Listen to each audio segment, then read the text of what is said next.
but they're all tied by the same narrative of trying to slay this spire. You know, yeah. Finish your drink.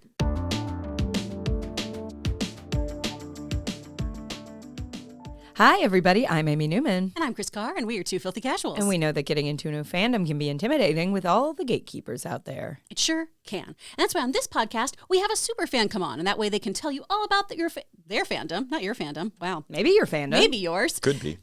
They're going to talk to you about what your brand new favorite fandom's going to be. You're not on yet, Eric. I'm not even here. Maintain the illusion. Thank you. You can ask your questions and dip your toe in sans judgment. And, well, I guess you've already met him. I guess the surprise is ruined. Oh, man. I'm sorry. 4th episode, I'm just getting too comfortable with it. 4th? 5th? Is it? Because you did 3 Spider-Mans. 3 Spider-Mans. Yeah. Did you do something else? No, three Spider-Mans. You like nothing more. No, this is my whole life. Your second interest. Yeah. He finally got a second one. We are excited That's for him. pretty big. This is my husband, so I'm allowed to be. For anyone who's like, wow, Amy's being really antagonistic from A the little jump. fresh. This is Chris's friend who I've never met before. I do feel like sometimes we need to preface, like, I've definitely had people on the podcast where there is a bit of a, hey, I've known this person for over a decade. I can talk to them differently than I can a colleague. Sure. I hope I never come across as actually rude, but I've definitely watched stuff back and realized we never established the context of this person is basically family to me, and that does change the vibe, or literally family to me in some cases. Yeah, she can be mean to me. You can't. No. He's going to talk about some things. You better be nice. Hey, internet, this is my husband. He's really excited about Slay the Spire, so shut up and tell him he did a good job in the comments. Yeah. Thank you. Take it away, babe. Oh, this is Eric Danes. Hey there. That was your intro. There we go. I love it. He's Actor, improviser. Yep. From Legacy of Fools and My Marriage, Eric Danes. Come to you live. It's Monday morning. The kayfabe, Eric. Oh, It can sorry. be recorded anytime, This is anytime. any place. This is anytime. Any Monday. Anytime, USA. Anytime that you're watching this is when we're recording it. Exactly. It's all live. This is precisely why it's live. Let's leave some space to put in a topical. Can you believe that? Wow. Oh, I should have moved my mouth. Everybody listening or watching this is a telepath. They can get Yeah. right into your mind. Exactly. Yeah. Eric, what's Slay the Spire? Oh, I'm so happy you asked. Slay the Spire is a deck-building roguelite video game that was created in 2019, and from 2 creators, creating an independent studio called Megacrit has absolutely taken over the roguelite space. That word. Yes. Yeah. We could smile and nod through it, but that's not the point of the podcast. What is that word you keep saying? Yeah, roguelite. Yeah. Roguelite? So there's 2 different ones. L-I-T-E? Yes, and there is roguelike. So there are 2 differences. Which I between know the as styles. a shout out to Roguelike Tavern. Oh. Great spot. Great spot. Grape Love them. spot. Grape spot. They don't sell. I mean, I guess they have wine. They have wine? Yeah, it is grape spot. Let's open a vineyard, call it Grape Spot. I would go so always. I would geotag my location just so it could show me at the grape spot. I'm at the grape spot. I'm at Yeah. the Grape Spot. Yeah, a rogue-like or a roguelite is a video game style where you are playing essentially the same game, but things open up as you play more. For some of these, there's a cap. You know, like you're just going to unlock a certain set at a certain point. And for some, there's no cap. Yeah, that's the one. Yeah. So this is a video game where you are playing and discovering new mechanics, new cards. I'm so sorry. He did do the 6-7 hands. Oh yeah, this yeah. is For, an for, audio for our medium. listeners, that's true. Yes. Yeah. Get it in there. We already established they're telepathic. They I saw it in their brain. I forgot to yell 6-7-6-7. Thank you for all of our under 20 listeners. Under Under 15, yeah. I'd like to. Well, under 6. Look, as a 30-year-old man, especially being 10 years now out of education, the zeitgeist has left me. I get this stuff secondhand, And by the time I learn what it is, it's already not the thing anymore. No. But I continue to crumble to dust. mm-hmm. So going into this, just trying to do some really quick research on this since I know nothing about it. Mm-hmm. So it is a video game, but with a card deck that you are going through on a screen? Correct. Okay, so Yeah. now I sound like a boomer of the group. No, and not, I am. Not at all. It's fantastic in that it's very simple by design, but there's so much depth. So, can I test my understanding here? A roguelite game Mm-hmm. is as you play more, you get more. So, like you start in a little box, and as you play more, the world keeps kind of opening up more, and you get more stuff you can play with. Correct. Okay. Yeah. There is an in-game meta progression. Okay, So you as you do more, you get more. like Super Mario 64. Yeah. When you unlock the rooms and you can Yeah. jump into the different paintings. Mm-hmm. Would that be a roguelite game? Not exactly because only because Everyone was so happy for me. Toad, it's okay. It's okay. only because like every video game is defined by like progression, right? You play more, you learn more, you get more, powerful, whatever. Like Super Mario, you get new moves, stuff like that. Like Nintendo's fantastic at that too, like giving you kind of like a base set of moves to work from and then layering more and more. Roguelikes and roguelites are completely their own genre that are defined by essentially what are called runs. You're going to do the same run every time, but it's going to look different every time. And then the differentiation from that is if there is in-game meta progression or not.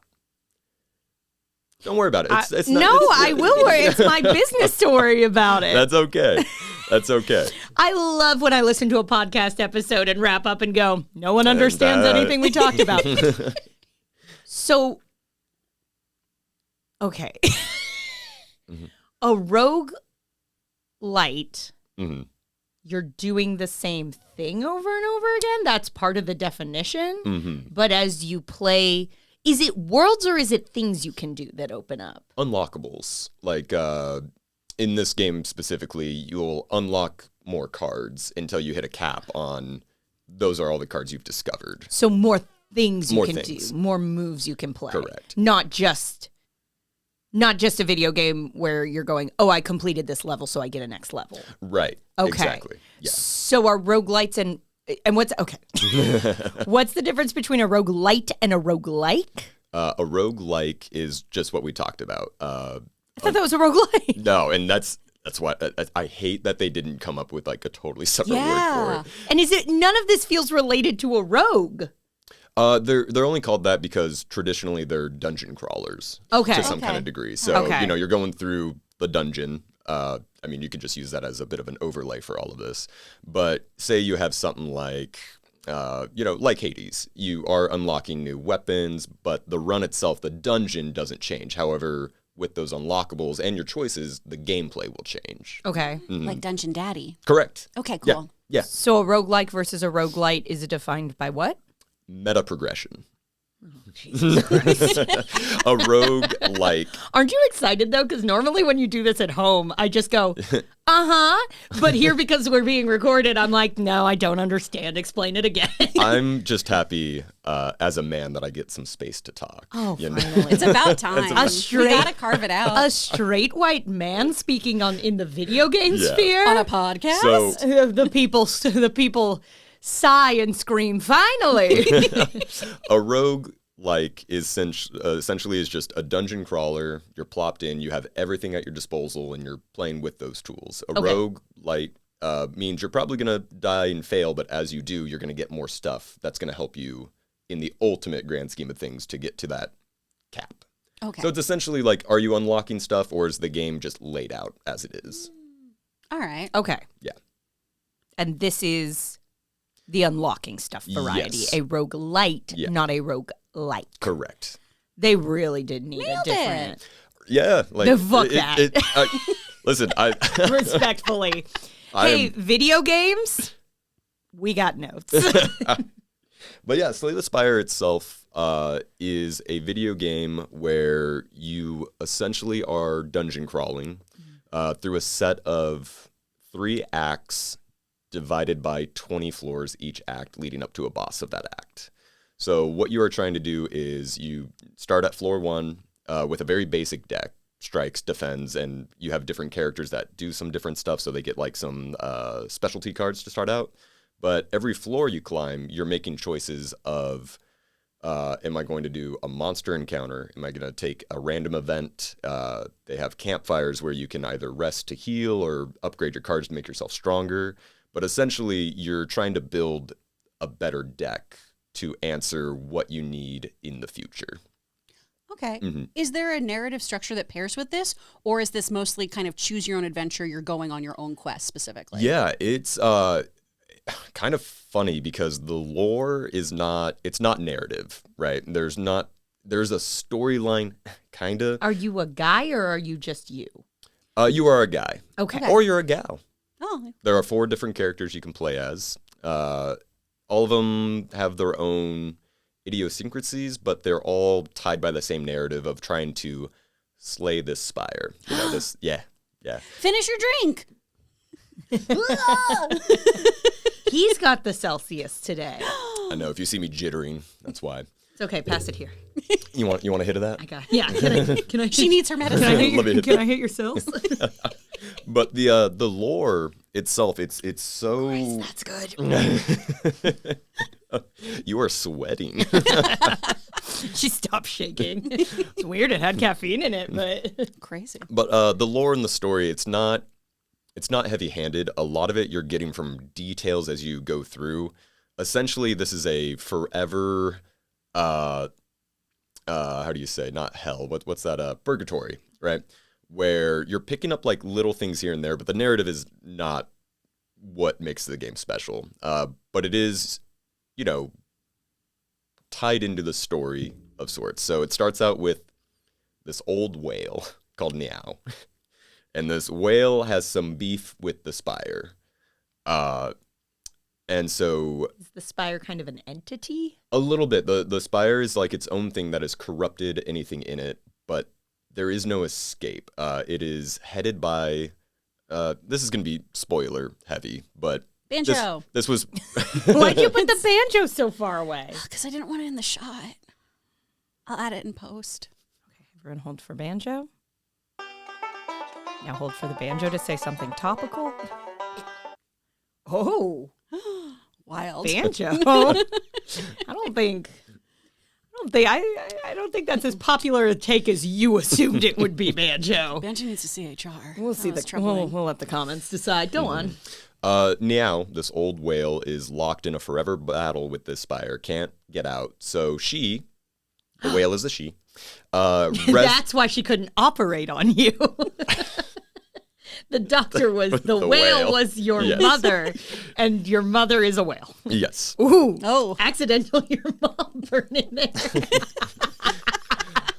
So Niao is locked in this forever battle and keeps resurrecting these slayers. But of which you are one? Exactly. Okay. Yeah.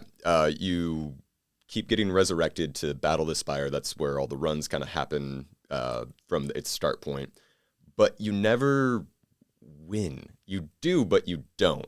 It's incredibly cool in a way that I've never seen a video game do this, where even if you beat it, the whole story of it is, you got to go back to the beginning. You got to go again. You got to start again. Oh, where the that's cyclical, the Sisyphean nature of it all, the Hades town of it all. I was going to say that definitely lines up with Hades a lot then. Yeah. Okay. So there's a bunch of lore on the monsters you encounter were probably something before, now they're changed. And there's just like little bits and pieces of it. A lot of the event encounters, because the whole thing is, 3 acts of 20 floors. Every floor is either a monster encounter, a random event, a campfire, or an elite. Those random events are chock full of the lore, but it's just scraps and pieces. It's way more vibey than narrative, for sure. Yeah. Okay. So every time you play this game, you're just looping kind of a randomized 60 levels. Mm-hmm. But they Correct. really bake that into the narrative. So it's because I've played this a little bit, but not enough to really understand the lore, the plot, or how to be, good at it. And I've seen you playing it a lot. And I always assumed it was just kind of a quick It can be. A quick hit and sort of just, it's just you're playing the same game over and over again. I didn't realize that was part of, that's cool that they find a reason to, they find sort of an in-universe reason that it makes sense that you're playing the same thing over and over again. Yeah, and you're exactly right. Like, very, very, very Sisyphus, very much like pushing the boulder, and when you get to the end, it's just going to fall back the other way. Yeah. Every game is randomly generated maps, so the map's going to be different all the time, and that's kind of what informs your choices of, okay, well, you would think, like, I love this game because it's taught me so much depth and how to look at things even in everyday life, because when I first started, it was like, well, these elites are very strong and I'm very weak. I'm going to stay away from them. It wasn't until, like, a little bit deeper in of like, oh, no. You got to take the hard stuff to get stronger, right? And the fact that you can, your mileage may vary. You can do a run in as fast as 30 minutes, top to bottom, if you're just speeding through. I've done some where I've been in the math of it and taken 3 hours just to like eke out any advantage, any mathematical edge I could get. But it's also a great engine because after every encounter, it autosaves. So if I've been waiting in line, for something and just like, okay, let me boot this up, do 2 encounters, and then I'll put it away for later. And sometimes that's even fun because you'll go back into a run and you'll be like, oh, damn, I set myself up really well. Or like, what the hell was I thinking, That's why I can't get in the bathroom in the morning. Sorry. You can't be alone with your thoughts in there. You have me with the Spire. Can only read the back of that shampoo bottle so many times. How did you first come across this game? Yeah, so this was developed back in 2019, and I only found it a few years later from that because of a different video game podcast. They were very sweet on this game, and it was one of their evergreen games, like a little bit of a like, I played 60 hours of Final Fantasy, but I've never picked it up again. This one is one that they return to time and time again, so I was like, okay, let me check this out. And the first run, I wasn't sold on it. Actually, like the first time I picked it up, I was like, okay, this is kind of cool. I kind of get it, like, whatever. But then maybe like a week or two, I was like, I'm kind of thinking about that game. I think I should take another crack at it. And the second time getting in, it was like, oh, there are some serotonin hits. Like there's some brain light up moments that it's very safe gambling because it is. It's like, I'm going to do this encounter. I'm going to get these choices, and it's a perfect blend of a little bit of luck, but that ceiling is totally mitigated by skill. There are some top players out there that I am nowhere near, both like mathematically and just understanding the function of the game. But seeing some people and how their brains work of like, I'm going to do X, Y, Z because next act I'm going to need X, Y, Z is just an insane amount of planning, but you can play it however you want. Like, there are definitely some times where I'm playing the lowest difficulty just to feel like a god. Like, I can take greedy picks, I can take this, big thing, and I'm just going to do that. And then there's some times where it's like, no, I want to get into, like, the nitty-gritty math of it, and I'm going to take my time and think through it. So, yeah, I picked this up, to make a long story long, I picked this up probably in about 2021 or something like that. A little bit post-2020. I feel like you looked at me like I was going to help corroborate. Babe, I don't know what you're doing on your phone, and I don't want to know what you're doing on your phone. Fair. And that's the key to a happy marriage. That and never picking each other up from LAX. Yeah. Burbank? Yes. Oh, yeah.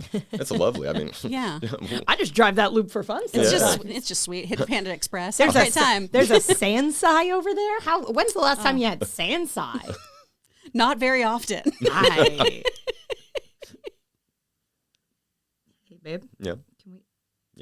Can we get Sansai after that? Yeah, Thank we you. can. I've never had it either, so. Oh my God, it's so good. I love new They things. constantly do buy one, get ones. What? Yeah. Where are you getting those? When you go in there, they'll give you like a coupon. When you go in?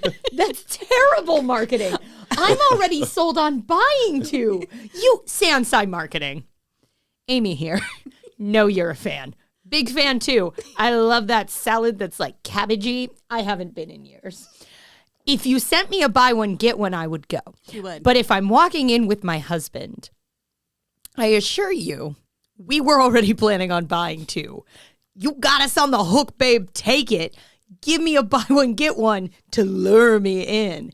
I actually don't know if it's that good as I'm thinking about it. I think it's very middle of the road, kind of food court, Japanese-esque food. Yeah, I wasn't like blown away when I had it. It was more so, it's 10 o'clock in Burbank. I need to eat something. I really liked it when I was in high school. Never had it. I know. I feel terrible. You told me once already. I've let you down as a wife. I haven't gotten you Sansai. I didn't know there was a buy one, get one on the table. Got to go there first, though. Yeah. Gotta go there first. Gotta go there. I'm just going to go in Sign and up for their text messages or something. And then they can send you sweet little messages. God, everyone has a loyalty program. I don't want I'm an so app. tired of I it. just want my food. Yes. That's my most grandma take. Please don't make me download another app. It's a great take. Your fast casual restaurant does not need an app. I've started just saying no. It's like, you got a CVS card? Like, no. Do you want to sign up? I do not want to sign up. Oh, you for got to it. do the CVS card though. How else are you going to get a 7-foot receipt? We'll get it somewhere else. I do feel like CVS CVS is on that list though of if you're paying full price, you're a sucker. There are certain places where it's like, yeah, you just, for Christ's sake, never pay full price for a Bath and Body Works body wash. No. You always get that on discount. You always get that when they ship you a coupon. For Ralph's Rewards? You gotta get that wait, shit. Gotta get Gotta Ralph's get that. Rewards. Yeah, wait for that 3-for-1 candle deal for sure. Candle Day. It's a good one. Candle day. Load it up. Who are all the... Circling back. No, hold on. Sansai and Candle Day. Who are all of these characters that we can play? Because you said there's 4 different options for us? Yeah, Okay. you start out with 3 at the beginning, and then you unlock one kind of later. They're all kind of defined by the approach and style they have. You've got the Ironclad, which is just a big beefy boy. His lore is really cool. I mean, they're all really cool. What am I kidding? But he essentially You can't see it, but he's kicking his legs like a schoolgirl. he requested to be the strongest in his village. So the blessing was, sure, you'll be the only one left alive. So he's kind of like, a little bit more physical.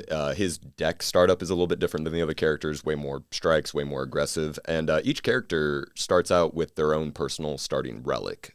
You are deck building, but you are also getting relics, which give you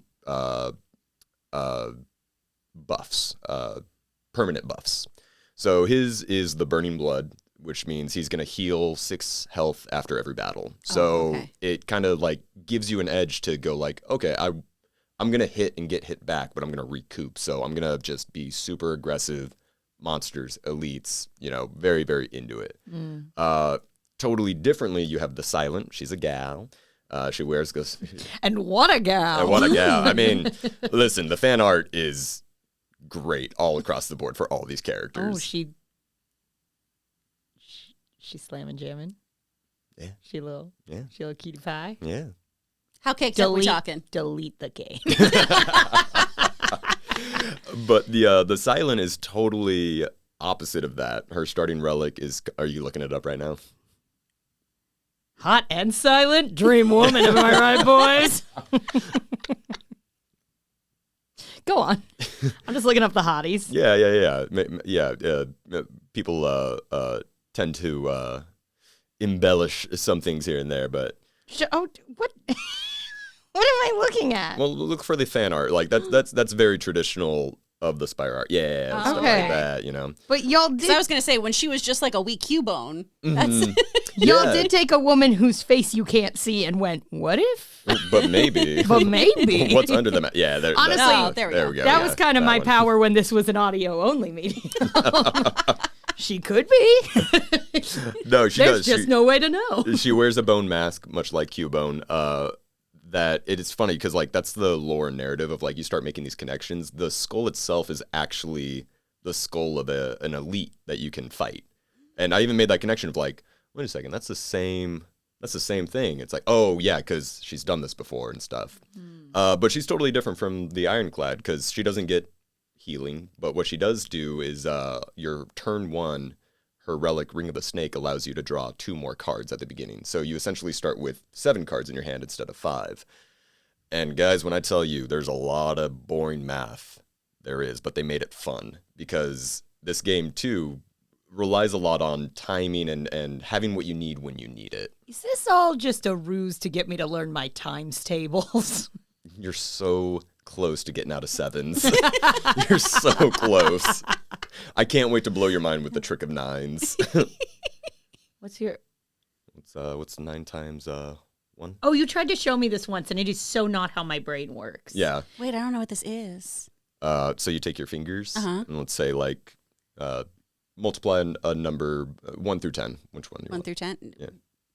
2 times 6. Two, okay, well, 9. Oh, no. So 2 times 9, because it's the rules of 9. So you go 1, 2. Uh-huh. What is, and then it adds up.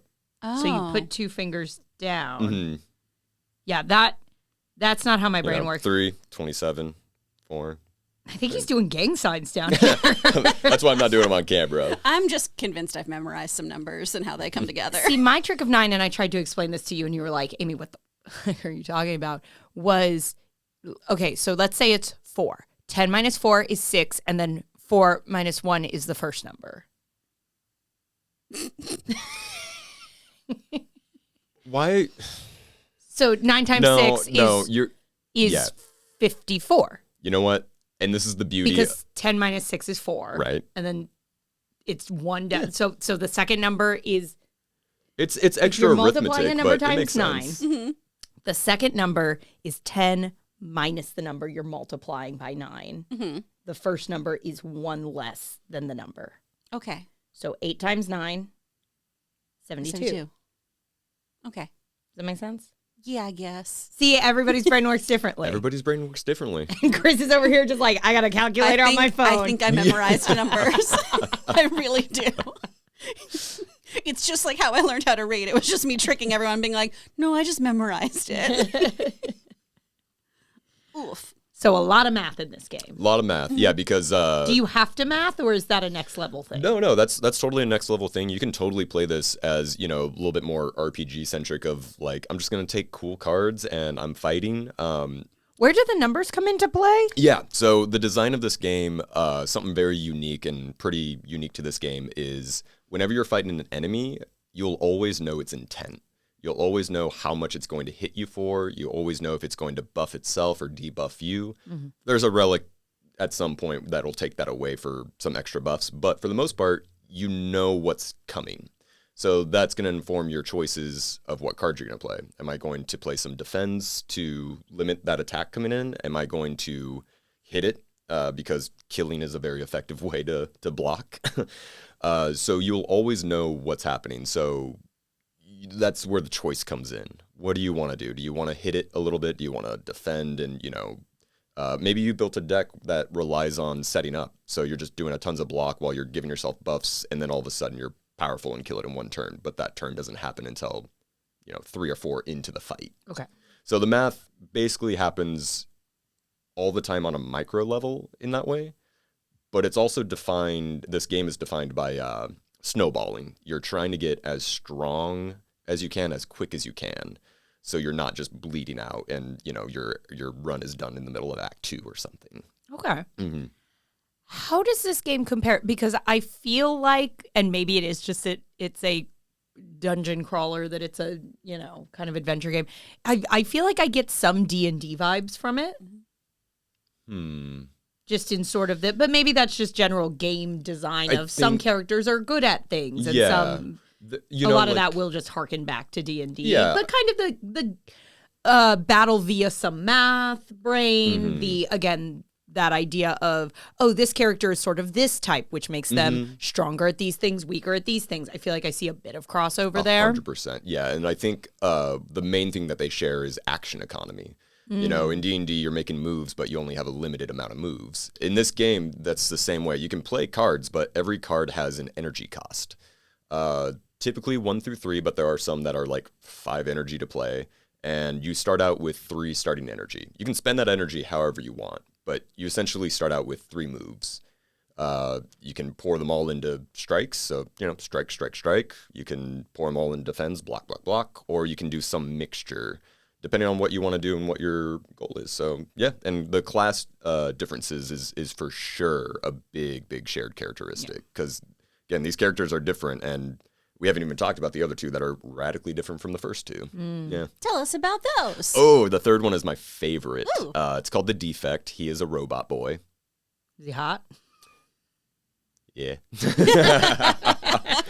But his mechanic is totally different from the other two because he gets orb slots. So he gets to generate passive bonuses by channeling orbs. They come in different types like lightning, frost, dark, plasma, and they do stuff. But like you're setting up a system because you start out with 3.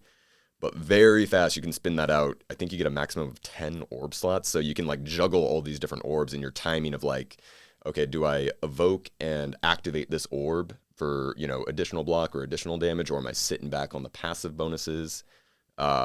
He starts out with the Cracked Core relic. So he essentially starts with 1 lightning orb.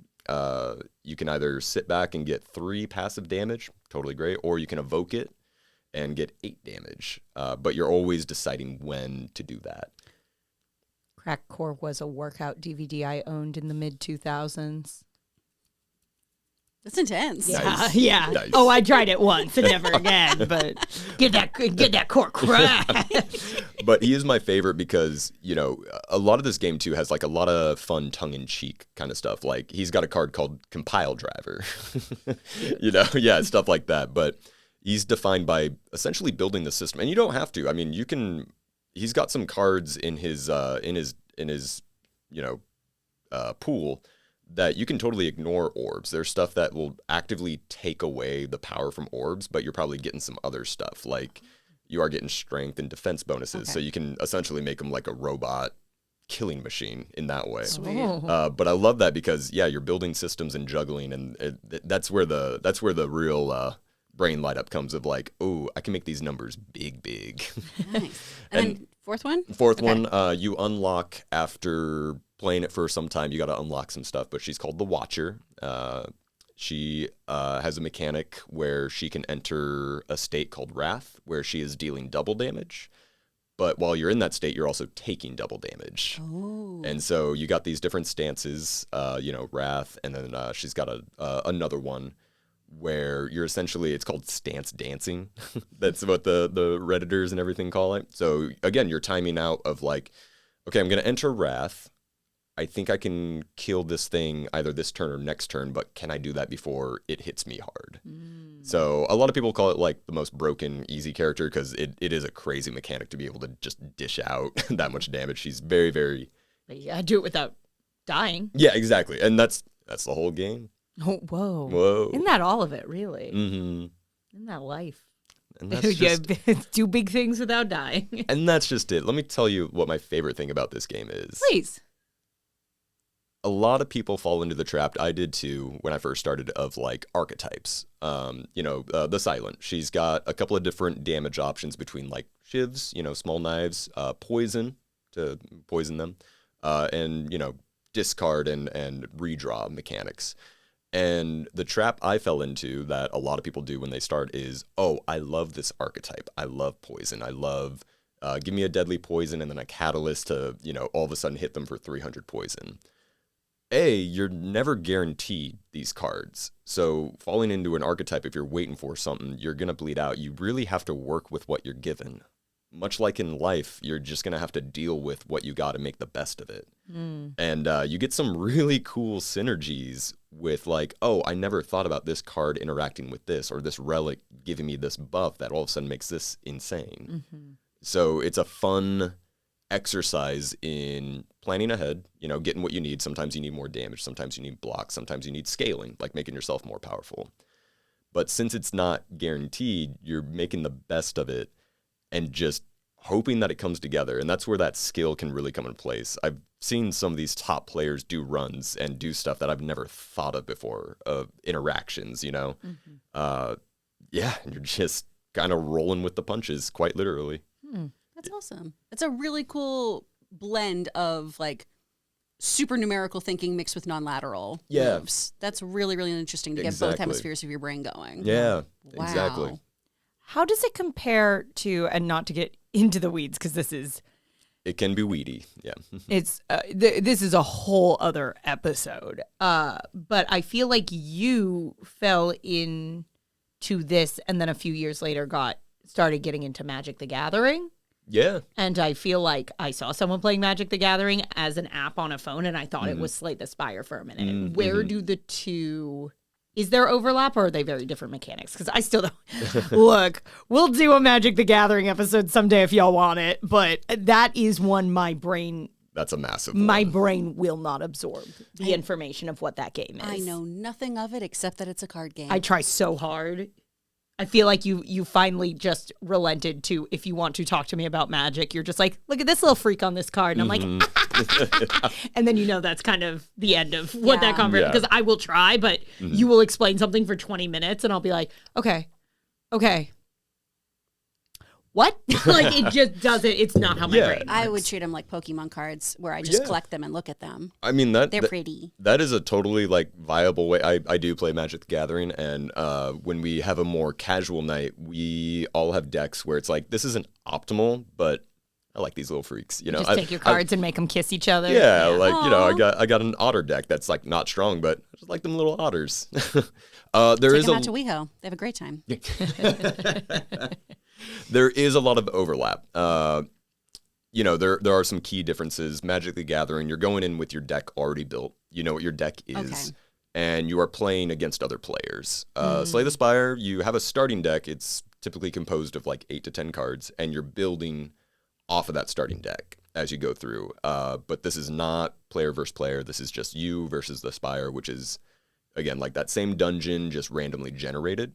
But you're creating the deck as you go through. So you're grabbing cards as you advance. And Magic the Gathering, when you start the game, you already have your deck made. However, there are some key shared characteristics where, card draw is an underratedly great mechanic. If you can get the card you need when you need it, that's incredible strength. So when you're building your Magic the Gathering deck, you want to make sure that, like, okay, I need a balance of mana to power these cards, but I also need a way to get the cards I need, to ramp up.